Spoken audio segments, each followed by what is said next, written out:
It is hard to go anywhere in Rhode Island these days without running into this. And in many cases, a uniformed police officer at the construction site. While many officers actively monitor what's going on, directing traffic and staying in constant communication with the crew, others, shall we say, are not so active. We noticed these cops standing around the construction site and not doing anything. Frank Meyer moved a decade ago to Jamestown from the Midwest, where he almost never saw police officers at construction sites. So when Don Kucheri came through with his big audit, I sent him a letter saying, what are these cops doing and standing around the construction sites? Meyer was so aggravated he took this video of a Jamestown police officer sitting in his cruiser downtown and another on the Jamestown Bridge, posting both videos on YouTube under the heading Highway Robbery. They don't direct traffic, they're just sitting in the cars with the motor running, either for AC in the summer or heat in the winter. Then Meyer set out to find out how much it's costing the taxpayers. The D.O.T. pointed him to its website, but it wasn't as transparent as it seemed. Meyer enlisted the help of a friend who holds a doctorate in statistics.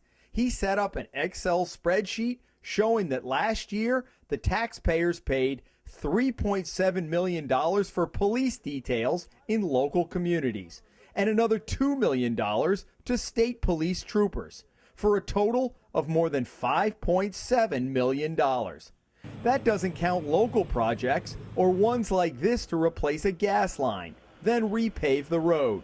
So what are the rules for using police officers or flaggers, whose cost ultimately becomes part of a project bid and paid for with your tax money? Every department has their own policy. We don't have a statewide work zone policy. We do the training and we put out the tools that the officers need to properly work in a work zone. Retired Providence Police Chief Richard Sullivan is the state's law enforcement highway safety training coordinator, assigned to the Municipal Training Academy.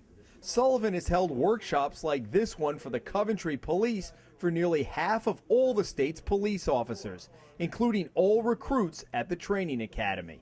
His message to them is clear. They're the eyes and ears for the workers, and they're the eyes and ears for the cities and towns. I mean, the cities and towns are paying them to protect the work zone, but at the same time facilitate the movement of traffic safely. Sullivan says when he joined the Providence Police Department in the mid-1970s, police dominated construction sites.